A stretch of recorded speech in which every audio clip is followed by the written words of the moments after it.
Y'all know me. Y'all know how I earn a living. I'll catch this bird for you. But it ain't gonna be easy. Big fish. Not like going down the pond chasing bluegills and Tommy cods. This shark swallow you whole. Little shaking, little tenderizing, and go down. And we gotta do it quick. That'll bring back your tourist. Put all the business on a paying basis. But it ain't gonna be pleasant. I value my neck a lot more than $3,000, Chief. I'll find him for 3, but I'll catch him and kill him for 10. But you gotta make up your minds if you want to stay alive. That ain't up. If you want to play it for cheap, be on welfare for the whole winter. I don't want no volunteers. I don't want no mates. There's too many captains already on this island. 10,000 for me by myself. For that, you get the head, the tail, the whole damn thing. All right, Quint.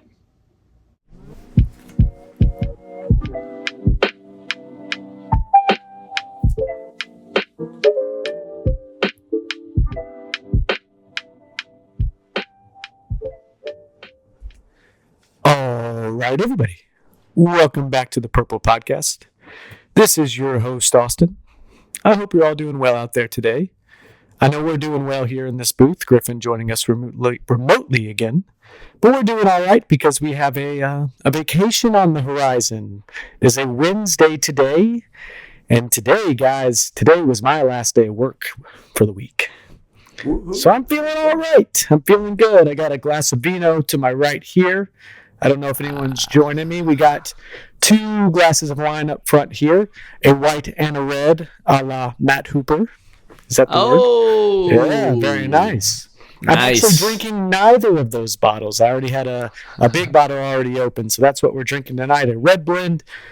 Pretty cheap one from Costco, but hey, it's doing all right. And I'll give us a nice little clinky since it doesn't seem like anyone else is on board tonight with that. Hey. Clinks. Well, all right, fellas. If you could not tell from the intro, we've got Quint in the booth tonight. Hello, Quint. Quint is here. Quint is here. Yes, he is. He's scratching chalkboards. He's doing whatever. He's got all his sailor sayings. We're ready for him. And Griffin, as I mentioned, joining us remotely. You've had yourself a hell of a day, haven't you, bud? Yeah, it's been one, but you work hard, play hard, right? That's what we got coming up, boys. Been planning this over a year now, right? Oh, yeah. The trip. Way over a year. Yeah, well, and honestly, Austin, maybe it'd be good to just give a little overview of what's coming in the next 2 weeks here on the PRPL Podcast. Well, I got it labeled as the PRPL Plans in my notes here. Nice. But yeah, guys, we're going to be going out west. We are flying out to Denver tomorrow. We're going to go to Colorado Springs, make our way to Utah, Moab area. So it's going to be a hell of a trip. There's been a lot of planning. We're going to get some pictures out to you, hopefully wearing some PRPL merchandise. Let us know if you want some. We'll bring it back on the market. But we'll be out west. We will have this episode, which is Jaws, coming out on the 6th of July, I believe is Sunday. Very fitting that it being a 4th of July, time in the movie. Also, this movie came out June 20th of 1975. So let's go ahead and say happy 50th anniversary to Jaws. But yeah, we're going to be out west. Happy 50th. Yeah, happy 50th. We're going to be out west. We're going to get this episode out to you on the 6th. We will not have an episode for you the following week. We're going to have a little PRPL break, a little PRPL intermission, but we will be back and we'll be giving you some Pulp Fiction upon our return that following Sunday. So looking forward to it. But before that, we have the Steven Spielberg 1975 Jaws, the original. How we feel, fellas? Oh, Austin, this movie, this is held up to the test of time. I mean, let's face it. It really has. I watched it again, and I bet I haven't watched this movie in 20 years, fellas. I think that's something we all kind of need to note here. These past few movies we've done on the Purple Podcast, aside from Phoenician Scheme, have been ones that are, very near and dear to our hearts. It was The Goonies, Austin Powers. Which one am I missing in between there? National Treasure. National Treasure. So this one, I myself, obviously, you've seen these scenes, hundreds of times in passing, whatever it may be. At least my experience. I don't know about you guys, but it was definitely one of those movies that I never watched consistently, and honestly probably didn't watch all the way through all too many times. So a relatively, newcomer in terms of, paying full attention to this movie. And, as film guys, or what we want to call ourselves, whatever it may be, the sad sacks here, maybe a slight embarrassment in that this movie hasn't been a bigger staple. But the thing is, man, anyone who does this shit, there's always going to be those movies that are like, you haven't seen that one? And it's not like we haven't seen it, but it hasn't been. I think with us, I don't think we're making any bones about it. We love movies. We want to be talking about good movies that, maybe not always good movies. We just want to do the thing. And I don't think we're making any claims to be professionals or critics, and I mean, we can make fun of ourselves, Austin, but my dad, he saw this movie in theaters. It's a highly contested fact, or a highly contested bit of information, but he did not actually walk out from what he claims. That's a boy. Thank you, Griffin. No, I saw this one. I saw it, and it was probably 1970. I guess it was 1975. It could have been a re-showing, or it could have been one that I, this was at one of the low-grade theaters that we went to see. Okay, and I did get to see this, guys. Back in the day, this was like the horror movies that you guys watch now. It scared people. Were so intimidated. I know I was, to go see this movie. Just you heard all these. Oh, there's a head drops. The shark does this. The shark does that. Guys, something that we've got to talk about. You all watched it. 40 minutes into the movie, hey, we finally see the shark. Yep. So what does that tell us, guys? Austin said it, I think the week before, he was talking about the music. The music carries the John movie. Williams score, correct? My Lord, John Williams. This is so well done. The music, dun dun dun dun. That's it. One of the movies that we watched, Griffin? What was it? School of Rock. He talks about, I think it's School of Rock. He says, not School of Rock. It's the Holiday. Yeah, I knew it had Jack Black in it. But he says two notes and you have a villain. It's so well done. This is, I love this opening scene. F and F sharp, I believe. But it just, the music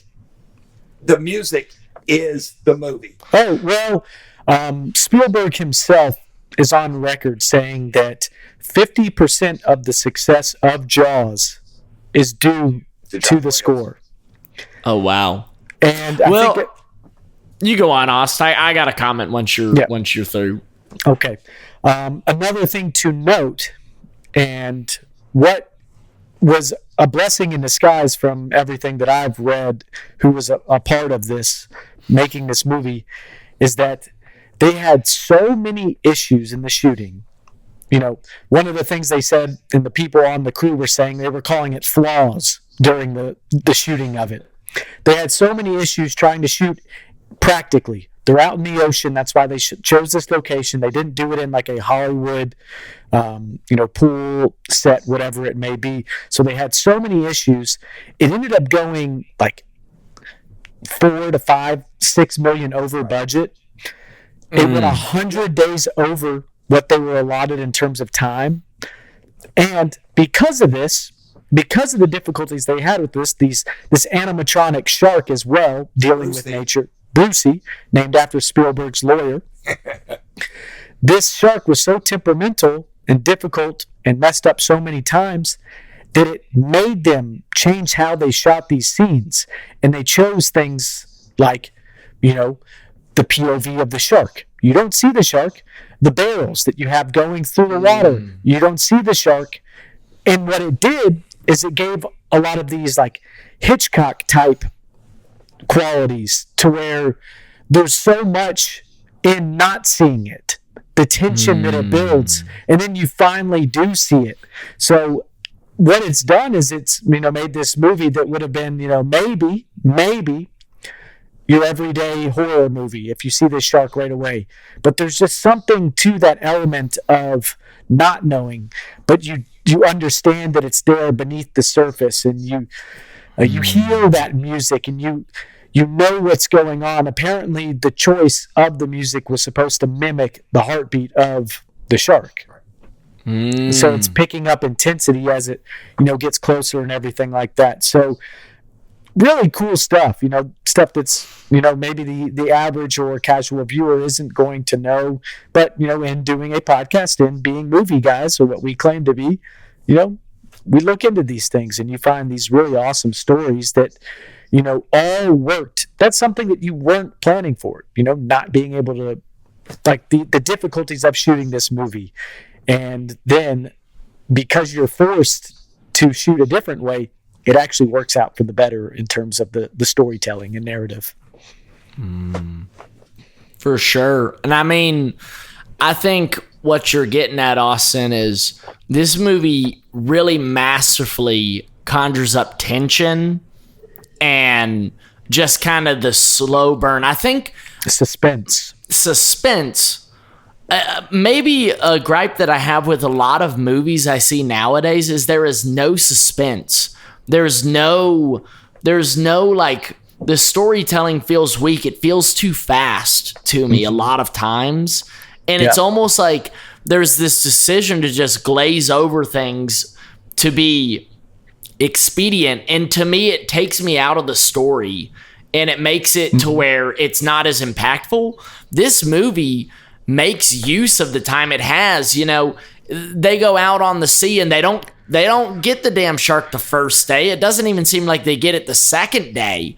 They're in no rush to tell this story. And what it makes it believable. It makes it realistic. It makes it feel like you're actually watching something that could happen. That's what it does to me. And I think, talking about the shark, despite the shark maybe compared to modern day not looking as realistic as it could, I feel like that animatronic shark is fairly believable. Like, I feel like you don't get taken that deeply out of the story, and that's 50 years old. Yeah. One thing that really struck me, because obviously there's a ton of conversation about this shark and it being a practical, prop. CGI is going to be outdated in 5 years. But when you have something that's like, it was real, it was tangible, it was there, and being purposeful and picking your spots because it didn't look great, but the spots they use it worked really well and they kept it believable. And it was menacing, There was another thing that I read about Spielberg. The main character of this movie is fucking Jaws.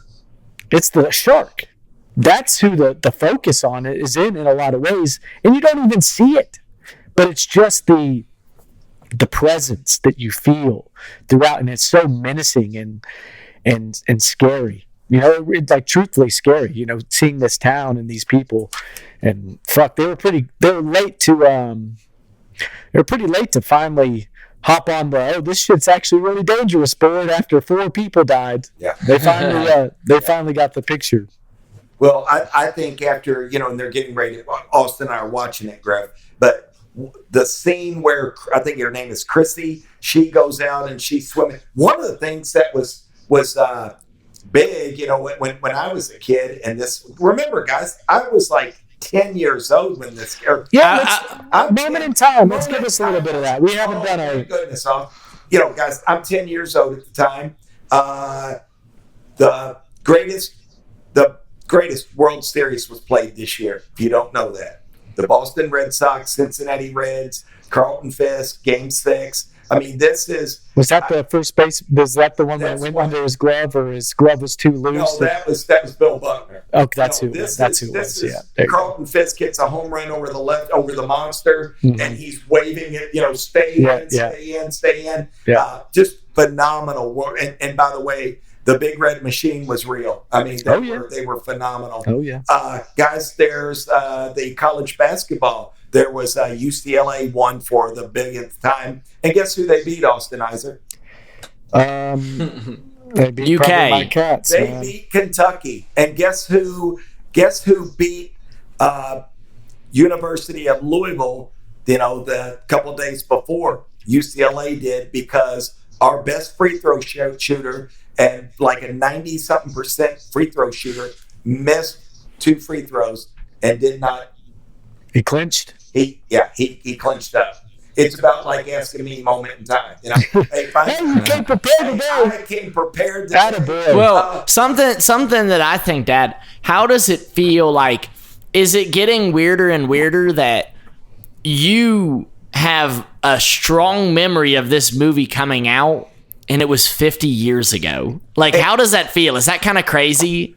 Griffin, I wish I could say I had a great memory, but I don't. But I do remember there was so much fear. All the kids had put so much into this that, oh my gosh, you got to see the shark, and oh, it does this and it does that, and oh, there's a nude scene in the beginning.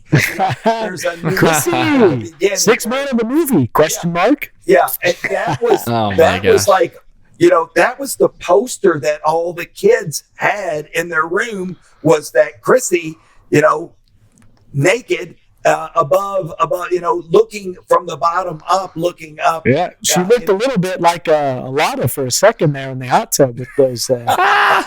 Pretty good, Austin. Those. But it was floating bellows. Yeah. What's the word? An idiot. 2 bellows. Gosh. I bet Jaws couldn't swim down with those. But this movie, you look at. Just watch how well Spielberg does the in and out. There's a scene where Roy Schneider, Chief Brody, is on the beach and he's looking out, and they bring the camera, they draw that camera in, and Roy Schneider sells it. That guy sells it. That's called the dolly. I can't, like, whatever they want to. They put a camera on a dolly, and it's one way or the other, but they either move the dolly forward and zoom out, or they zoom in while the dolly moves out. So it creates do.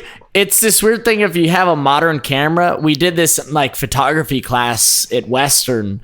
You kind of, if you're moving, you have to turn it at the same time in this really odd way. Yeah. You're exactly right, though, Austin. Like, that was the scene they showed us in the class, as like this iconic movie moment where that photography, or I guess videography, was used. Yep, crazy. So as we're watching this movie, you've got to keep that in mind. Just the genius with the Spielberg, what he does with this movie. It's again, and then you've got a young Spielberg was 26 during this. I think that's worth noting as well. So he was young. Is he your age, Austin? Yeah, he would be my age currently. Wow. And I'm here. Hey, we're doing something, boys. Yeah, we're doing something. Well, and maybe what? Not that. Well, maybe not that. Griffin was 28. And he had just been in, I guess, in 73, American Graffiti. With old Ron Howard. Interesting. Directed by George Lucas. This movie, box office, $12 million budget, somewhere around there. The numbers, they never give us a straight answer. 14, what? I think it ended up 14 is what I read.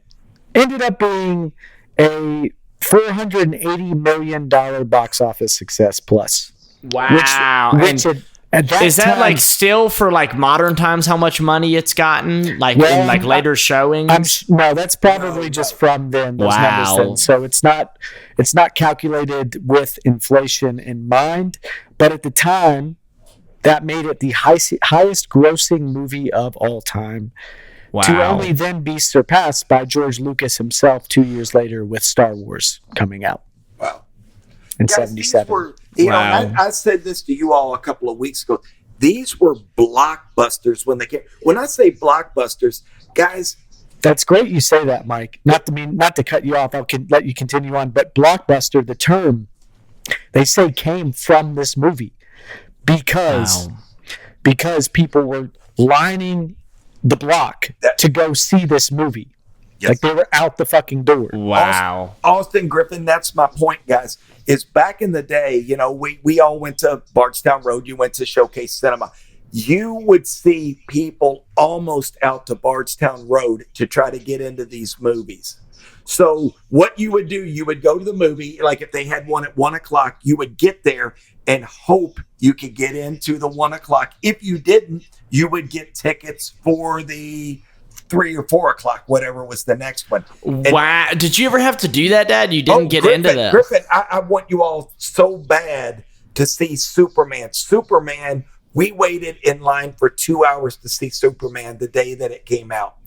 That was, I'm telling you guys. That's a different time, isn't it? It was just a different time than it is now.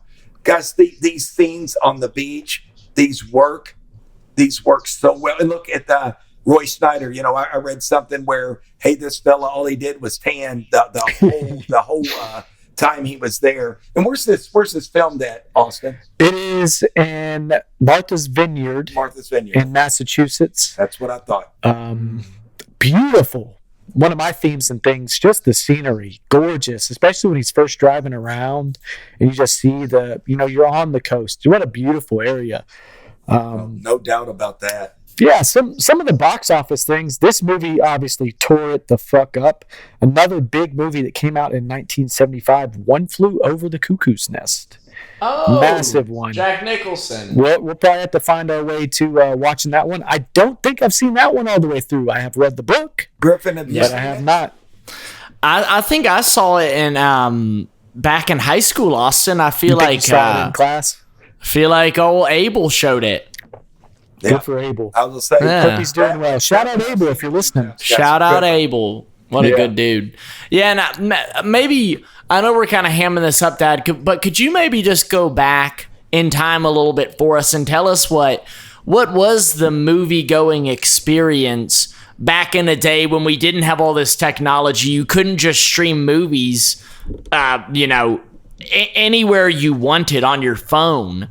What was it like, this movie-going experience? Like, hell, you barely had a way to watch it at home at all. Like, ever. Did kids talk about it? Like, at school, was there plans? That was the thing. Just like I said, people had posters of this. People, when you got home, that was the big thing, is you'd call your buddies and go, dude, I just saw Jaws. You're not going to believe this. Hey, psst, there was a nude scene.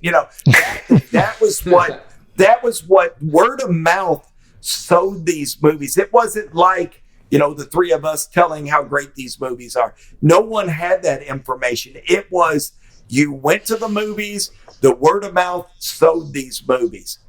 And again, Austin, that's interesting. You said Blockbuster. It was a Blockbuster. Yeah. People were all around the entire theater to get in. Griffin, one day I'll show you how far people used to go to watch these movies. It was unbelievable back in the 70s to go see a movie. Again, you had Star Wars. I saw Star Wars the first day that it came out. It was bigger than life. I mean, wow. as soon as it came out, everybody wanted to see Star Wars. Were people just like amazed at what they were seeing? Like, because that had never happened before, stuff like that.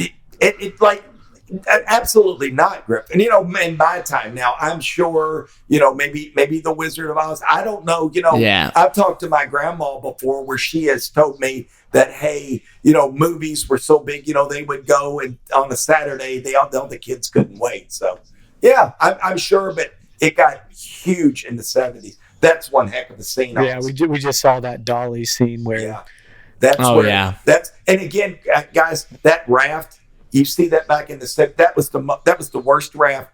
If you had sunburn or it anything, it would rub you wrong. Those were awful rafts. And then you see it floating up here at the end, and that little boy's gone. And I think the dog was gone as well, too. The dog was gone too, man. That's a rough one to swallow. Killing off a dog in any kind of TV show or movie is a tough one. Man, well, what got me?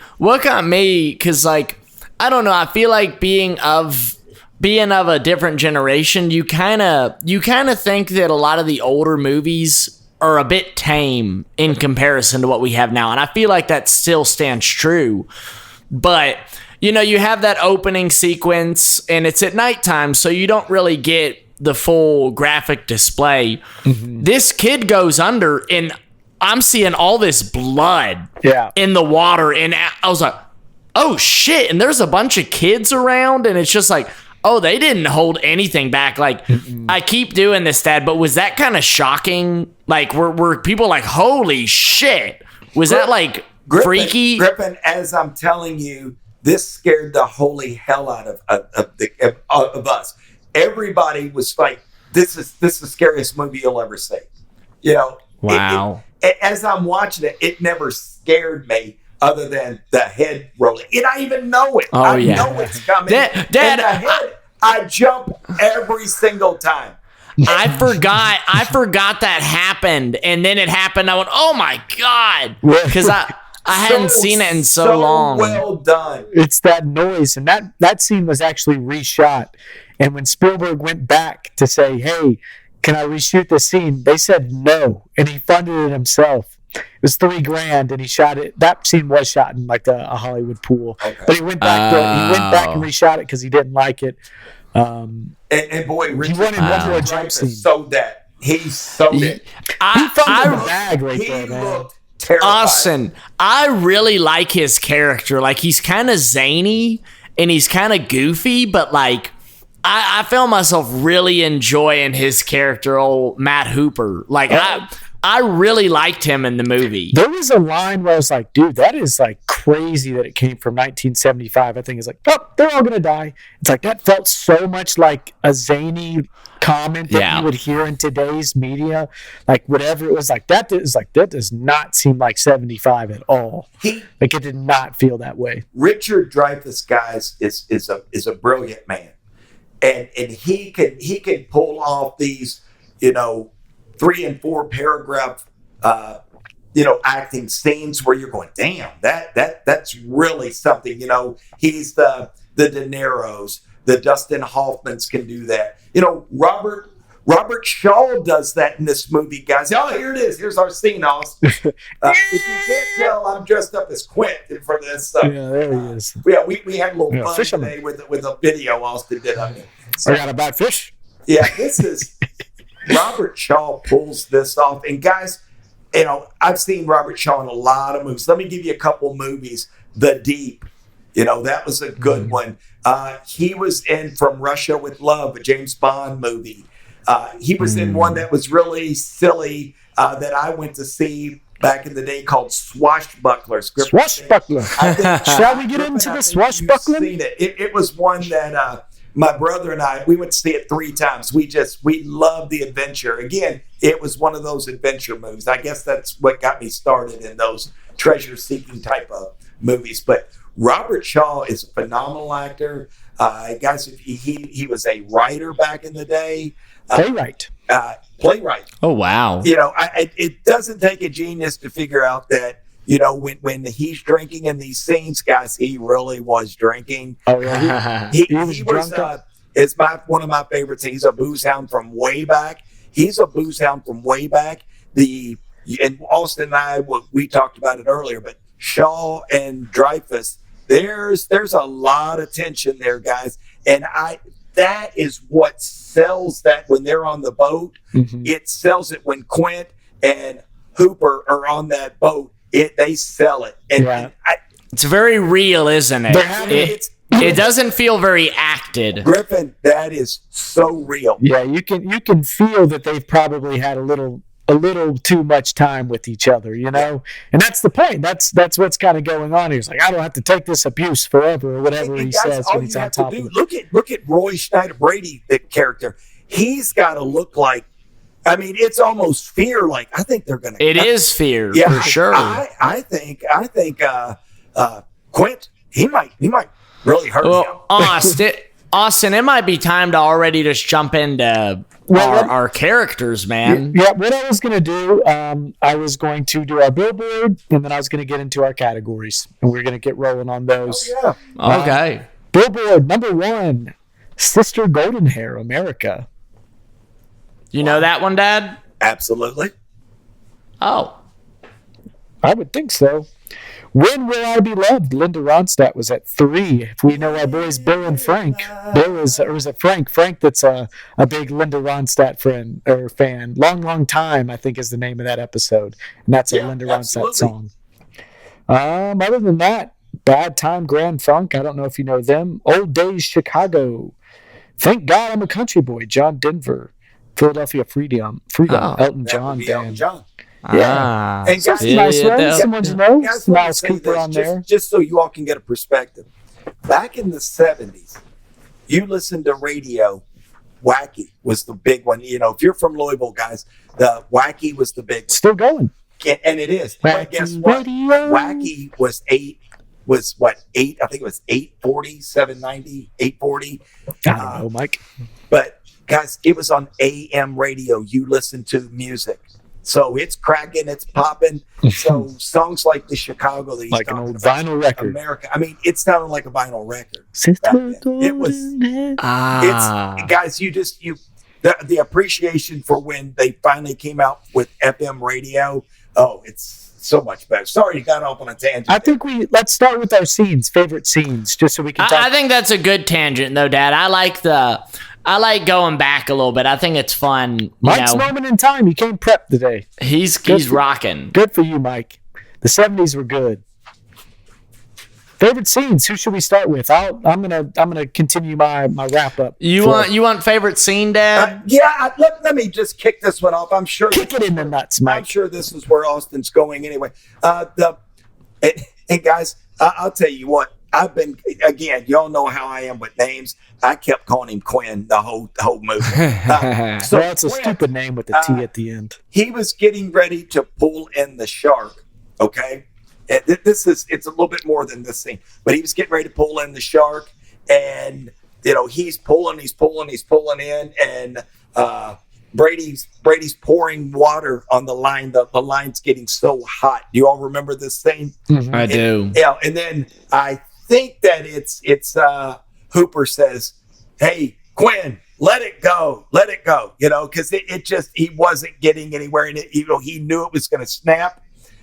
Then right after that, the scene of all scenes is when Brady was pouring that chum in, and he looks over, and here comes, Jaws, and the look he has. I think it really startled him, to be honest with you.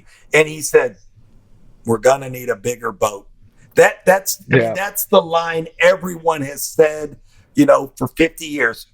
Every time they'd go out on my boat, the joke was, "Hey, we're going to need a bigger boat." So I find that's going to be my scene, Austin.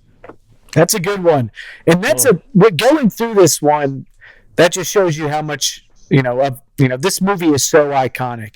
Everyone knows the Dolly scene where it zooms on his face, and you just have that tension, that suspense in that scene. That line of "We're going to need a bigger boat." Right here, Austin.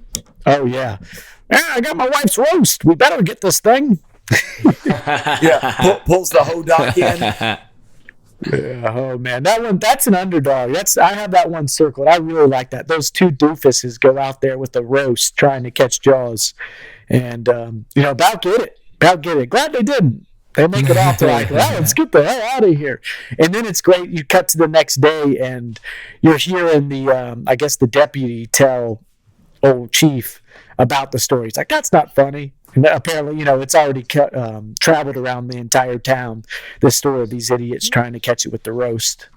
Yeah, I mean, in talking about scenes, Austin, I feel like, you kind of mentioned how iconic a lot of these scenes are and how they're kind of just tied into the, I guess you could call like cinema vernacular. Like everyone just knows these scenes. Exactly. They're so well documented. It's like they're used as like B-roll in videos sometimes, just like, how they do that shit. You know what I'm saying?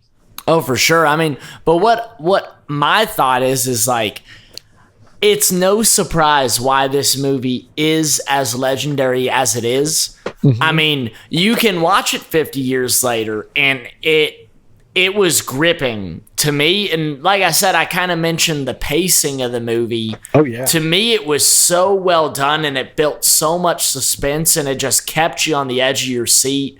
And, to me, there were no moments where I was saying, wow, this is a 50-year-old movie. It's like, no, this is really well done. And if anything, not to be that old head, but it was kind of more like the movies we're making nowadays are not holding up to this. I mean, it got me in a lot of ways. I feel like... I'm surprised you didn't call out the audio a little bit, because you can definitely tell the dated element of that just in terms of some of like the lines that they have and just how the audio is recorded. I'm surprised you didn't...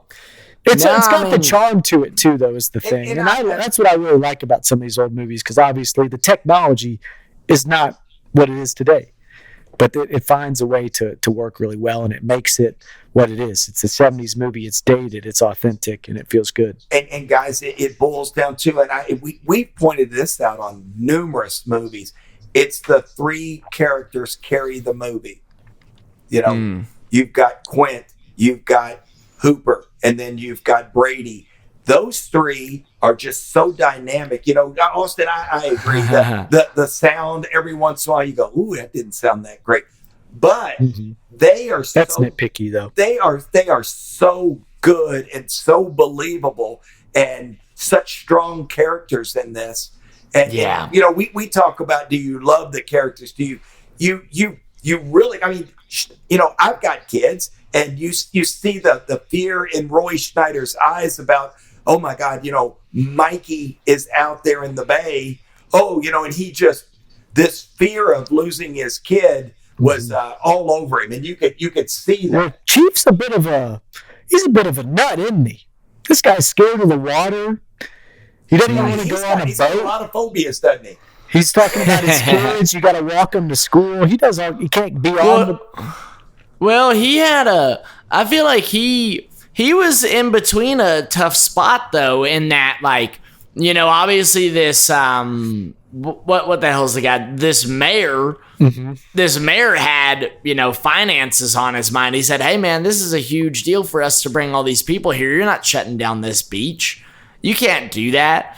And I feel like that kind of just weighed in on the man. I mean, you had these multiple scenes where Hooper comes to the dinner to talk to him, and they have the wine, and Brady pours himself this huge glass. I mean, things were weighing on the man, but he was kind of in a tough spot. That kid gets eaten, and the mom comes out and, funeral attire, smacks him and says, you knew this happened. And of course he had tried to stop it. And, I don't know. There's just all kinds of stuff. He was stuck in between a lot of his character, though, because he did not start throwing people under the bus and going, hey, I told him. He could have said, was it Larry Vaughn is the mayor? I think that's his name. He could have thrown him under the bus. He did not do that. It just shows a lot of Brady's character. Well, I'm not even saying his reaction to what's happening on this. These are like phobias that like predate even what's happening in this time frame. Like he is scared of water. He doesn't like water to begin with. Yeah. So like then this happens, and he gets forced into action and has to. You see when on that scene that zooms in on him, when he runs up, the guy doesn't even want to get in the little tide. Yeah, he doesn't want to get in. He doesn't want to get his toes wet. He's terrified of it. And that one guy before him says, we know all about you, Chief. You don't get in the water. Yeah, but says, that's a nice hat. Or like that's one. Oh yeah, you got that old hat. And then of course, who's in the very end of the movie? Lying down on the bow of the what are we going to call that, Austin? On that, where he shoots Jaws from. He's in the crow's nest. Yes, he's in the thank you, Austin. He's in the crow's nest, and it's leaned all the way over into the water. And who's taking the shot? Of course, Brady is. Well, I love how at the end, when they're swimming back in, and this is a great sense of finality that this brings, because, like I said, he hates the water. It's almost phobia-like. And on his way in, he even says it verbatim, but he's like, what day is it? Tuesday? Wednesday? I think the tide's on our side. And it's like this companionship in that. He's like, I used to hate the water. And then Dreyfus goes, I wonder why that'd be. Yeah, I can't imagine why. Well, I can't imagine why. There it is. But it was, man, it's a great movie. And yes, it does hold up, even though there are some dated elements. Here's my favorite scene. I'm a sucker for those scenes where you kind of just get that inner look. And I'll kind of combine two scenes. I like when Hooper and Quint are comparing battle scars. They're having this moment where they're comparing battle scars, and it is cute, but it's also not that cute because what are they showing off?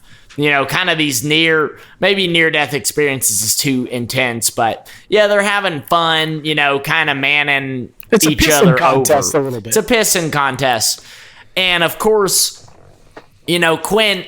He's kind of he has this kind of, almost mythology to him, just in the way that he is. He's so stern. He knows the ocean. He's, so confident. He's scratching on the chalkboard. By the way, Dad, you know what scene mimicked that, right?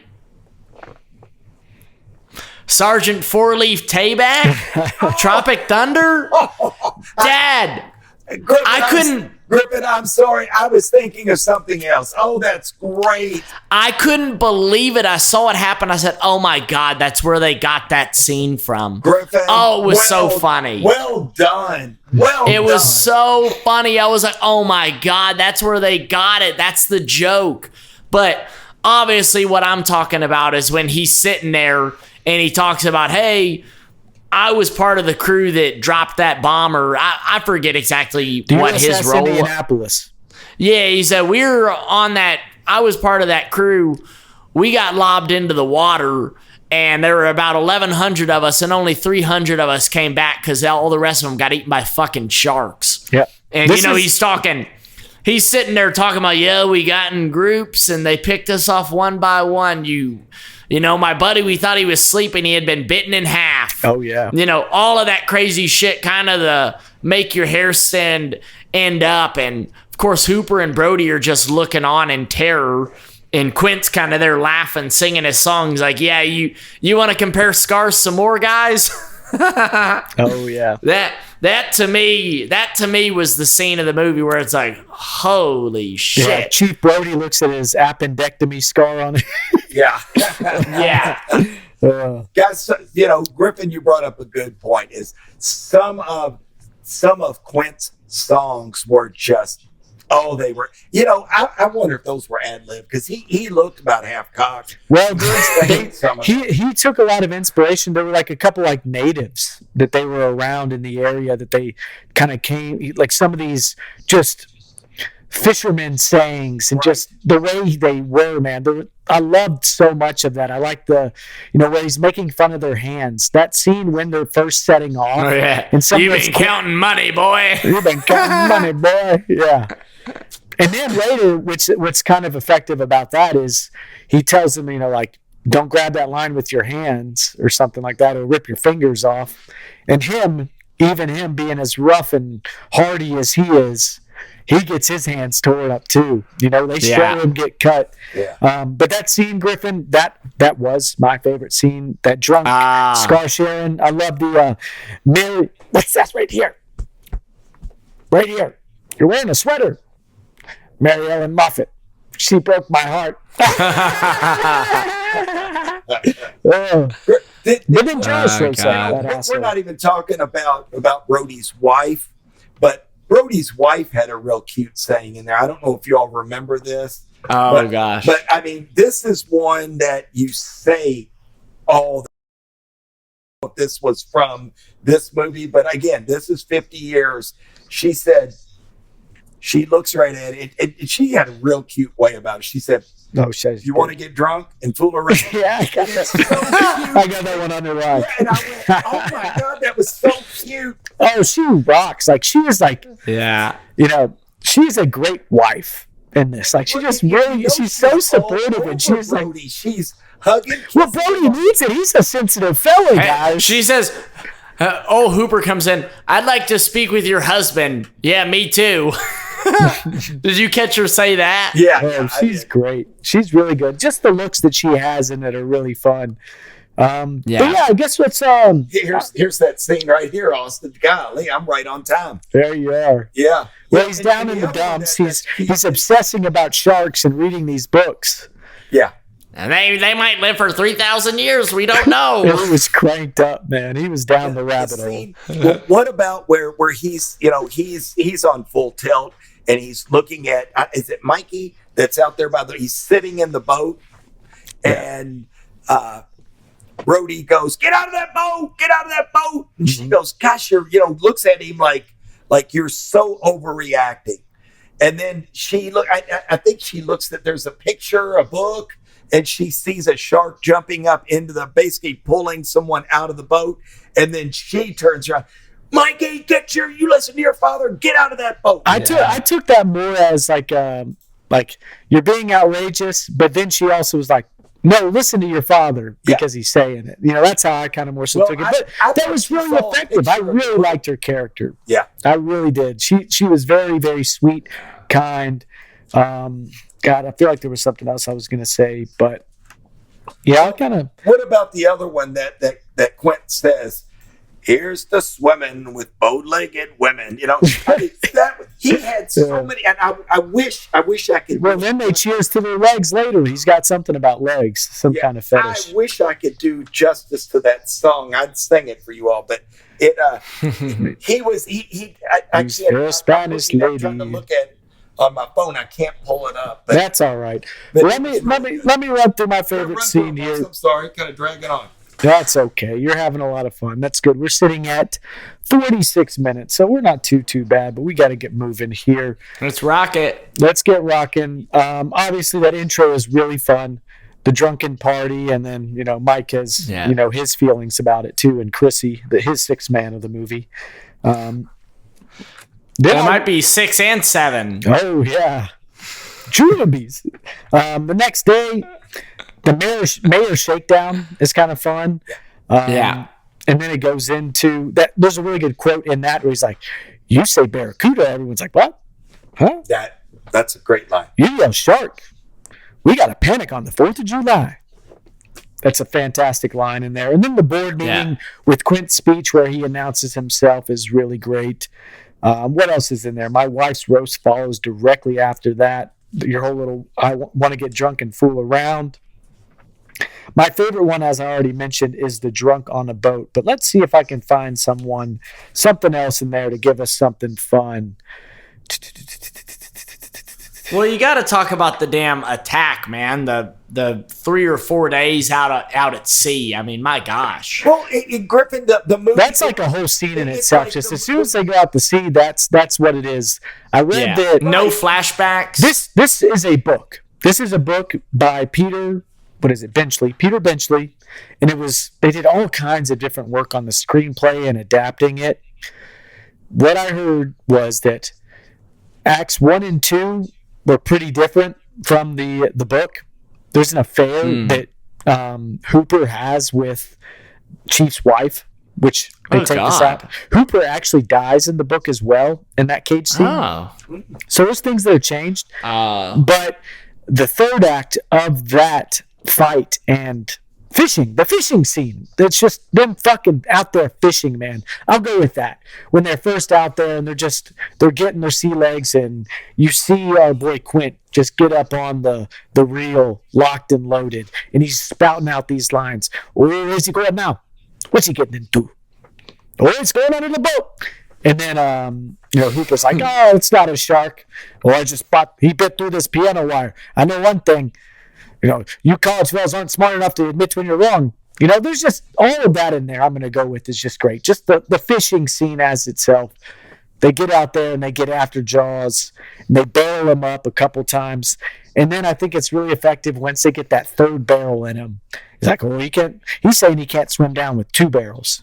2 barrels should do him. He should be able to swim too much with two barrels in him now. They get 3 barrels in him, and he takes them all the way down and swims. And like, where the fuck's he at? You ever seen that before? No. Yeah. Yeah. That's true. Heavy. Guys, it's like Austin describes. Here you've got all this action going on. We meet all the characters. We're all of this is happening on basically right in front of our eyes from the shore, and then all of a sudden the 3 men are out. They're out in the water, and that's the rest of the movie. Guys, can I redact my favorite movie? It's like the whole end of it. It's People the can whole get end that. of the movie, and it's like it shows again, as we described, just how well Dreyfuss at 28 years old. I think Robert Shaw's 47, and then you got Brody, Roy Schneider, and he holds up his end. He does a very nice job with it. Hopper and Quint definitely they carry the movie. They take it over. Like Chief Brody is the main character per se, but he's not. He's not. No. Dreyfuss and Quint Shaw, they go crazy. Like, man, they are just really, really good. I'm going to redact my favorite scene. That one's great, too. We talked about it. I love when Hooper shows up with the wine, dude. I love when he shows up with the wine. Like I said, it's like, I brought a white and a red. I didn't know what you'd be serving. And then they get drunk together. What do you think about him getting the food on the table? Like, I thought that was just a way to show how, like, eccentric he is. Anyone eating that and he just grabs their food? Well, also, that's a commentary on Brody, because when they're on the boat, they're all eating food around that table. If you look at Brody's plate, it's full on that too. So something's eating at him. Maybe it's that slap from the mom who, he's carrying some baggage, man, that's, making him lose his appetite. Yeah. But also, you have that where they drink wine together. They get drunk. They're like, hey, let's go chop that fucking tiger shark open. See if the boy's in there. And Dreyfuss is from the South Stream. He's like, they don't eat anything. They're like a trash can. He throws that license plate out. And then he's like, oh, we're going to go look for him now on the boat. I was like, I'm not drunk enough to get on the boat. Yeah, you are. Yeah. We do find out that he's a pretty wealthy guy. That he's got money, he's got all this equipment. Was it that his family's wealthy? I think so. And he's got the boat, the Aurora, and that was probably a nice boat for the time. Guys, a scene that I do not want to forget, because if I don't say it, I'll forget it. But you remember when Chief Brody is throwing in the chum? Do you remember what he was doing? Again, Austin talks about all the phobias and all the weird things he does. He is putting Old Spice on a rag, and he's putting it up his face every time he throws out the chum. He just can't take the smell. So he keeps putting Old Spice, which, you guys probably... Well, then he gives him some grief. He's like... friggin' horrible. He's like, why don't we have Hooper pour the chum this time? It's like, Hooper drives the boat. Hooper drives the boat, yeah. Look at him. He's eating pretzels and everything going on after they had just opened up that tiger shark, and I mean, God knows what came out. It's funny because when that scene starts, Chief opens up the red wine, pours it into just a regular glass. He's like, "Oh, you gotta let it air." He gets on him for that, so he's definitely eccentric. But then when they're on the boat, Chief's got the white bottle of wine in his hands. Oh yeah, and he's cocked. He's cocked. He's like, New York, you can't even. You never make a difference. There's crime all the time. You got to walk your kids to school. In Amity, you can make a difference. And also, that was nobody had a life jacket wrapped around him like that. And here Brody's got a life jacket wrapped around him. It's kind of funny. Well, they say like something like, "Oh, you're scared of water." He's like drowning or something along those lines. Yeah. Let's get into our characters. We're kind of babbling on, fellas. My character is gonna be Quint. I call Quint, and I apologize if I'm taking him. There's just so many good moments where you're like, he just plays that kind of, that sailor, that kind of curmudgeon archetype so well. He does it so great. You don't question it.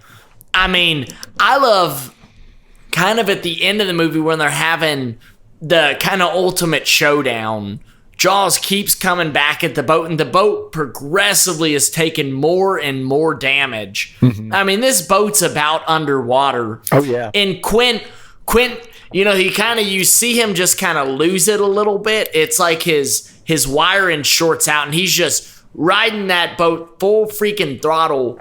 Hooper's going, come on, you can't do that. It's going to give. And you see damn Quint just like kind of laughing.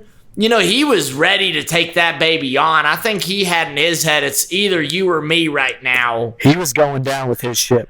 He was going down with the ship, and that whole sentiment I just thought was awesome. And, they dragged it out over such a long time that your investment, your suspense was just built so perfectly.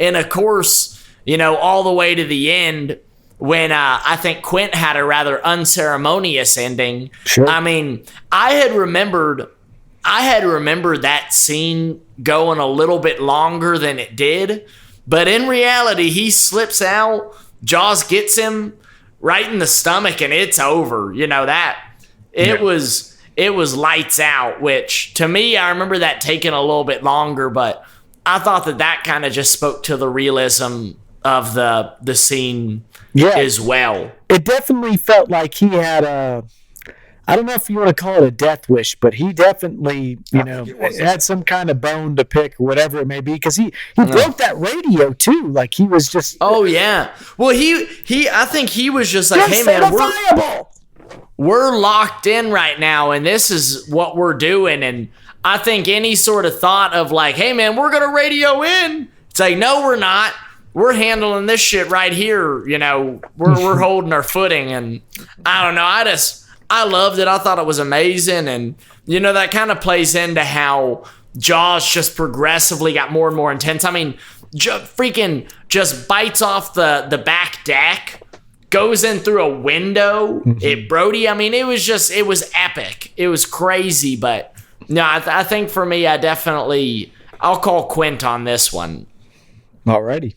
You want me to go next, Oz? Michael. I'm going to go with Ben Garner.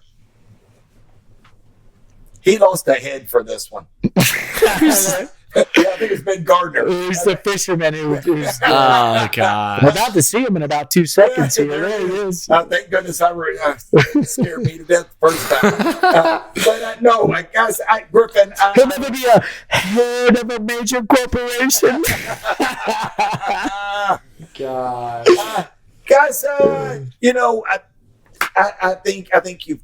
My character would be Hopper. I think he added so much to this. Mm-hmm. Again, I've watched a little bit about him. He was very. Do you mean Hooper? Did I say Hopper? Hooper. Yeah, gosh, dang. That's okay. Hey, I'm telling you what. If I don't do that at least twice a week, it's piddle. How about Hooper? So I think he carried his role. He had that little snotty, I'm young, I've got all this technology. Hey, I've got this, I've got this cage. I've got, these cages. He had some skin in the game, though, too. Like he had those scars. Oh, he'd been around he'd gotten an eel bite, a shark bite. He'd been around. Oh, he was, how the fuck did Dreyfus's leg move like that, dude? Did you see him put that thing up on this table and it was about backwards looking? You guys didn't there was a little flexibility involved. Now I remember. Watch that scene again, dude. The way Which one? When he sticks his leg up. Sticks his leg up to show the cut on Look where his foot is going compared to like where his body is oriented. It's like, what is going on? Yeah. It's like, is that not even his real leg? Like, it was crazy. Yeah. I didn't notice that. Oh, well. Watch it again. It is. Maybe he got that from Ben Gardner. I'm not the only one, because the video I watched mentioned him. Like I still have no idea how his leg didn't cramp up here. Mm-hmm. I was thinking the same thing. It's like, dude, he about spun it backwards. Austin, who's your favorite character? My favorite character was Hooper. That's who I have underlined. Well, do it justice. I did. Well, no, I'm not going to do that. What I'm going to do is I'll touch on all the 6 men. Hooper's my favorite. He's amazing. He's really good. Brody, maybe he does kind of get outshone in this. Like he's got a quiet reserve to him that just doesn't lend to being like your favorite character in a way, if you get me. But I got Chrissy for a 6-man. Chrissy, also Cassidy, who's the drunk guy. I'm not drunk, running down the. Him being drunk, it saved him, didn't it? Yeah, it saved him. Kept him out of the water. And then a third and final 6-man, Mrs. Mittner. She really delivers a strong performance when she shows up and smacks him in the face there. Oh, yeah. I think that's well done. I think it's well done, and I think it plays a huge role in what gets Chief Brody maybe out on the water. I think the ultimate turning point for him was when his kid is in danger, when he says, "Get in the pond, son. I think it's going to be safer there." And then Jaws, that sneaky son of a bitch, goes straight to the pond, when they're got their attention elsewhere. So those are some good 6 men. Let's hop into our themes and things and rattle them off. We're at 59 minutes, fellas. Rattle them off. What would it even? Suspense. Yep. For me, it's suspense. I've got that written down here. I would say suspense, and also Griff, how about Man versus Beast? Okay. Oh, that's a good one, man. How about my two were Man versus Beast and Cover Up. Cover Up? What's Cover Up? Cover Up. I think the mayor was doing everything he could to go, hey, you're not saying anything. That's just the man behind the curtain. That's what he says. And you know what, guys? You got to remember, these little towns, they rely on tourists. So I get it. I understand where he's coming from. But what he did, he put everyone in harm's way. So I don't know if cover-up's the best way to describe that. But well, I would say it's just a bit exaggerated with him. Like, I get it. You want to keep the beach open. But there's been 3 deaths, my friend. Yeah, there's been 3 shark deaths. I don't think you could. Well, the third, I guess. What is it? The 4th one that finally puts him out. Lost a dog too, Austin. That's true. Poor dog. It's tough to get away with that. Yeah, I think Man versus Beast is perfect. Yep. I guess my theme would just be suspense for all the reasons I've already listed off. Yep. And maybe something to the effect of, it kind of goes with my dad's, but there's something very primal about this movie. Yeah. When they're on that ship and it's life or death, 3 versus 1, I mean, there's something really primal that comes out. And I think that's what you're seeing when Quint destroys the communication. I think that's what you're seeing when he drives that ship into the sea, and just blasts it. I mean, I don't know. There's something really gutting about all of that stuff when, those guys probably knew they were fighting for their lives. It was pretty cool. And that's what I think you get around, and that invests you so deeply in the movie. That's why I think the legacy is as strong as it is. Oh, yeah. No doubt. Oh, yeah. All right, Oz. Let's run Tie through it them. up. Let's run through them. Number 1 for me, my theme and thing, the score. It's hard to not pick it. Man. Nice catch. It starts seconds into the movie. That's one thing it was the first thing I wrote down when I started taking notes for this movie. The first thing you start hearing is that done up, and it's like, oh shit, already here we are, and it carries it throughout. Like we've said, and I mentioned before, the score of a movie is the heartbeat.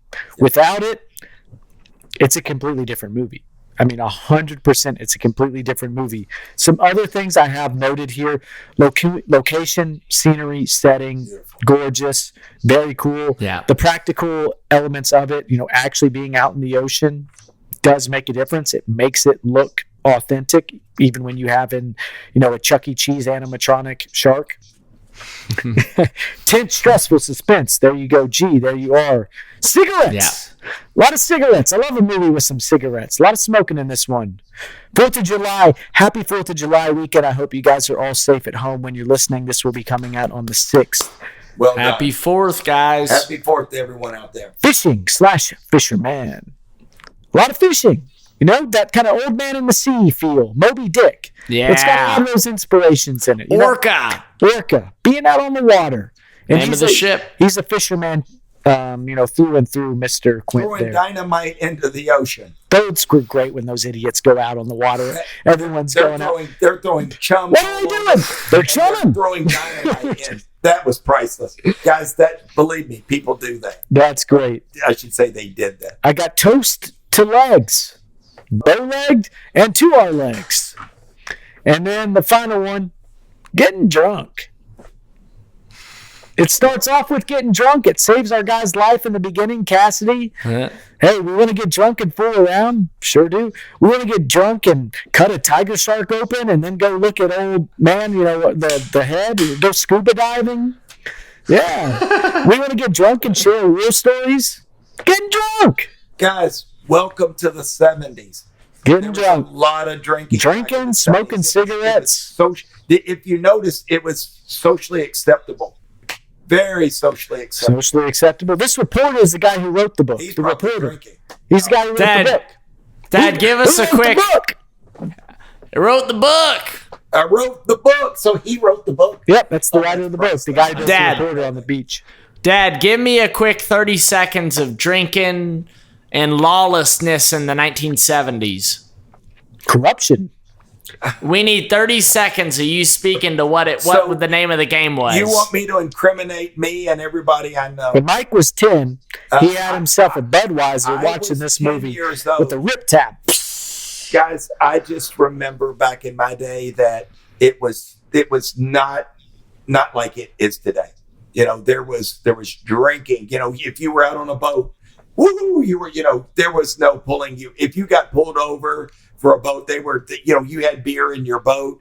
Hey, do you got your life jackets? Do you got your fire extinguishers? You all have a safe day, and you'd have open beer cans. Nowadays, that would not go that way. Nope. I remember going up to the fish house, when we would stop, and my dad would say, "Hey, go up and get me 12 beers," and my brother and I would go, "Hey, my dad is named so-and-so," and they'd hand me 12 beers and they'd put it on his tab and I'd come down with 12 beers. Think about that. I mean, and Austin said pull tabs. There's nothing, there was pull tab. If you've ever stepped on one, you know how bad they were, but boy, they sure were fun to pop stuff.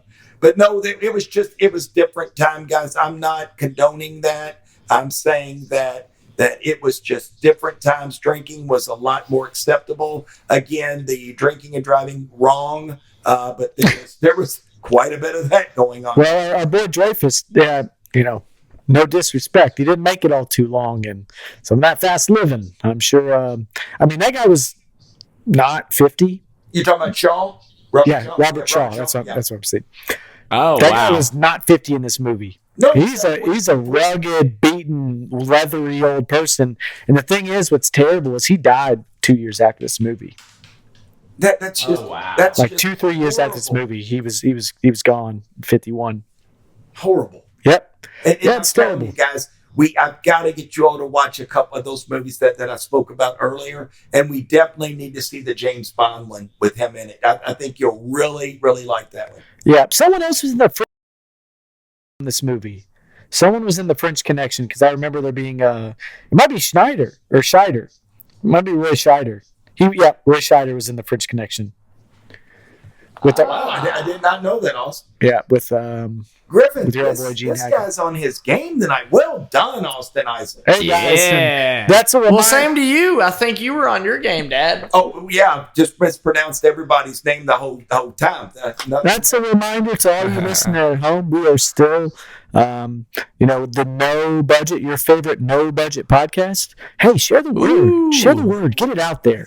Tell them that the Purple Podcast is up next. And they're going to believe it. We're here, so spread the word. If you like what we're doing, hey, imagine if we were doing it full time, what we could give you. Woo, baby. But let's get out of here, fellas. Say our goodbyes. All right, Austin, thank you so much. Guys, we are going to have one hell of a trip coming up. Looking forward to it. We've been planning for quite some time. Hope you guys can get some pictures of us out horseback riding out west and show everybody my my horseback skills. So you can show that. We can do that. I hope so. Griff's laughing at you. He's laughing. Hey, that's all right. With my cowboy hat and my hiking boots, Griff. Austin, did you get a picture of him as Quint for the post? He's got a whole video. I can get a picture. I can grab a screenshot from the video. Yeah, that's what he's got.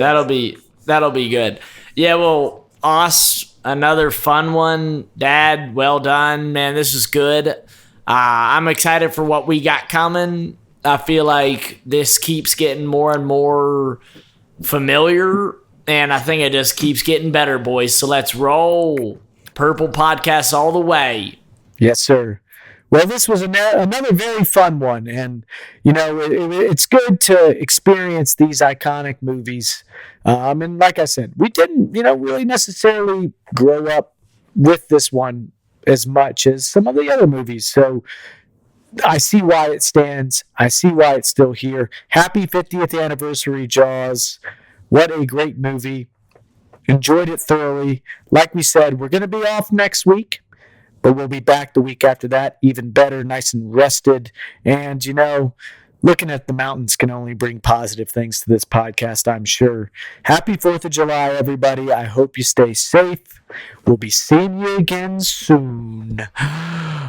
Bye-bye.